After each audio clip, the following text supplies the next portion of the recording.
In the heart of Jerusalem, amidst the ancient stones that echo with the footsteps of prophets, there exists a place where faith and devotion intertwine, a sanctuary known as Masjid Al-Aqsa, the third holiest site in Islam, where the very air is believed to be blessed by the presence of Allah. It's here within these sacred walls that an extraordinary story unfolds, a tale of courage, faith and resilience in the face of adversity. Our narrative revolves around Abu Kareem, a beacon of strength and spirituality in the community. For this elderly man, Masjid Al-Aqsa is more than just a place of worship.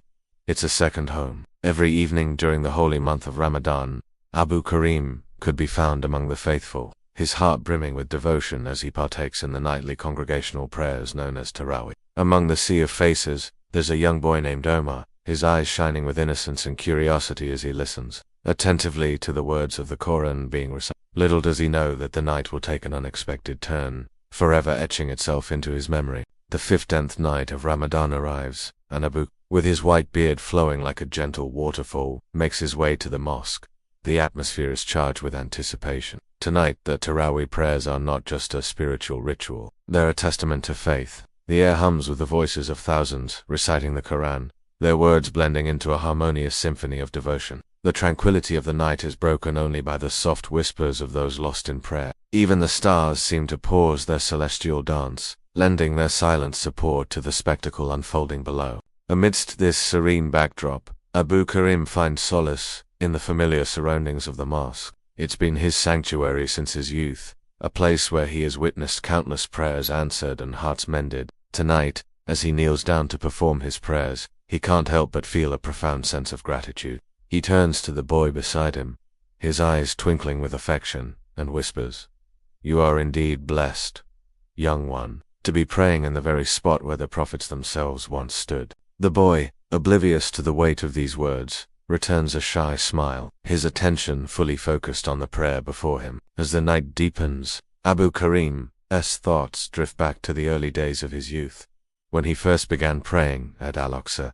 Back then, the world was different. Jerusalem was a place where people of different faiths lived in harmony, and the mosque was a symbol of that unity. He remembers the joyous laughter that echoed within its walls, and the sense of brotherhood that transcended religious boundaries. Those were simpler times, innocent and pure. He looks down at the dates in his hand, a simple gesture of kindness. Sharing dates during Ramadan is a tradition deeply ingrained in Muslim culture. It's a way of showing hospitality and generosity, especially towards those who fast. But for Abu Kareem, it's more than just a tradition. It's a reflection of the values he holds dear. Each bite of the sweet and juicy fruit reminds him of the importance of human connection and the shared experience of faith that binds people together. As the night reaches its climax, the atmosphere within the mosque thickens with anticipation. People have gathered from all walks of life, united by their devotion to their faith. Families have come together, their children clutching their hands, eager to participate in this spiritual celebration.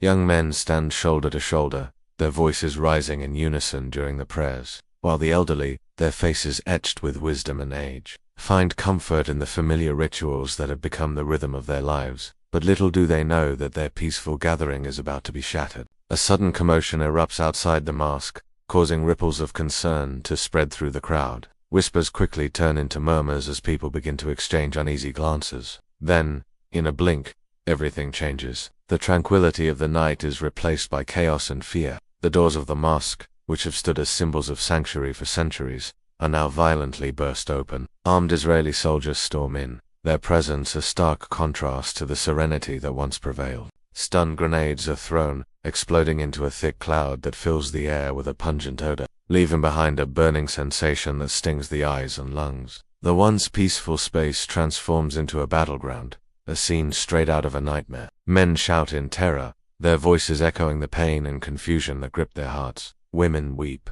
clutching their children close, seeking solace in their embrace. The rhythmic recitation of the Quran is replaced by screams and the trampling of feet as people desperately run for cover. Amidst the pandemonium, the soldiers advance, their movements swift and forceful.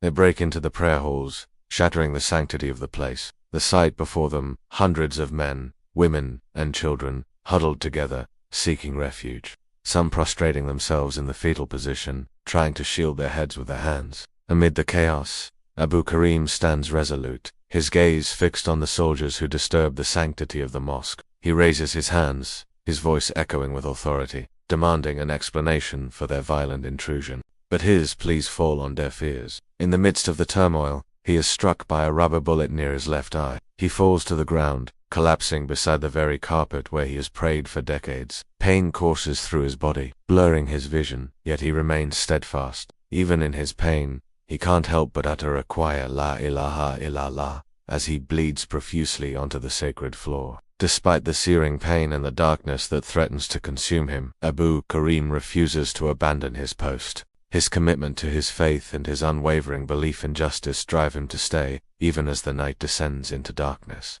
The soldiers, unfazed by his bravery, continue their relentless assault, their actions causing fear and anguish among the worshippers. As the hours passed, the situation within the mosque becomes increasingly dire. The beautiful structure that has stood witness to countless prayers now lies in shambles. Broken glass litters the ground, adding to the pool of blood that stains the prayer mats. The air hangs heavy with the smell of tear gas, a haunting reminder of the trauma that has unfolded. Yet even in the darkest moments, hope persists. Amidst the chaos, an ambulance finally arrives, its siren wailing, a hopeful tune. As the wounded are carried away, Abu Kareem, still kneeling on the prayer mat, continues to whisper his prayers. He is surrounded by men and women who have been injured, their bodies bearing the marks of the violence inflicted upon them. As the morning light begins to peek through the damaged windows of the mosque, revealing the extent of the destruction, a journalist approaches Abu Kareem. Despite his injuries, his eyes shining with determination, he refuses to let fear dictate his actions. He tells the journalist about the strength he draws from his faith and the courage that sustains him in the face of adversity. The journalist, moved by his resilience, asks him if he's afraid of the possibility of further attacks, to which Abu Kareem replies with a calmness that belies the turmoil around him. He says, "This is our home. They may shoot, they may bomb, but Allah is always here. They cannot occupy His presence." His words echoing the indomitable spirit of those who refuse to be intimidated. As the sun rises higher in the sky, casting its golden rays over the devastated mosque, the extent of the damage becomes clear. 158 Palestinians have been injured, their wounds a testament to the brutality of the attack. The once pristine prayer hall is now marred by the debris of shattered windows, torn prayer rugs and bloodstains that serve as painful reminders of the events of the previous night. Yet despite the destruction, people continue to gather, drawn by an invisible force that compels them to return to the place of worship. Among them is Omar, the young boy from the previous night, his eyes wide with wonder and perhaps a hint of fear. He looks up at Abu Kareem, his gaze filled with questions. Not fully understanding the complexities of the situation, he sees the blood on Abu Kareem's face and asks, "Will they come again?" Abu Kareem, with a gentle smile, his eyes twinkling with wisdom, responds, "Let them. We will still come. Al-Aqsa is not afraid." His words, though simple, carry the weight of generations of unwavering faith. And so the cycle of devotion continues, despite the scars that run deep both on the walls of the mosque and on the hearts of its worshippers. The spirit of Islam remains unbroken. Masjid Al-Aqsa, though wounded, stands tall, its minaret reaching towards the heavens, a beacon of hope and resilience in the face of adversity. Abu Kareem, his injuries bandaged, but his spirit unyielding, leads the prayers that evening. The community gathers around him, finding strength in their shared faith and solidarity. As the faithful kneel down to worship, the events of the past 24 hours hang heavy in the air, serving as a somber reminder of the challenges they face. But there is no surrender, no retreat. Instead, there is a quiet determination to hold on to their faith and traditions with unwavering tenacity. With each recitation of the Quran, with each whispered dua, they reaffirm their commitment to their beliefs, their voices rising in unison, echoing the timeless message of peace and resilience. The story of Abu Kareem, the old man who refused to abandon his post at Al-Aqsa Mosque, became a testament to the unwavering spirit of those who stood up for their faith and their homeland. His courage resonated far beyond the borders of Jerusalem, inspiring awe and admiration from people around the world. Through his actions, he embodied the true essence of devotion and perseverance, reminding us that, in the face of adversity, one person's bravery can ignite hope for an entire community. And so, the narrative of Abu Kareem serves as a beacon, guiding future generations to stand tall, to hold fast to their beliefs, and to confront fear with unwavering faith. His legacy lives on, ensuring that the stories of courage and resilience continue to be passed down, inspiring hearts to seek strength in unity and faith.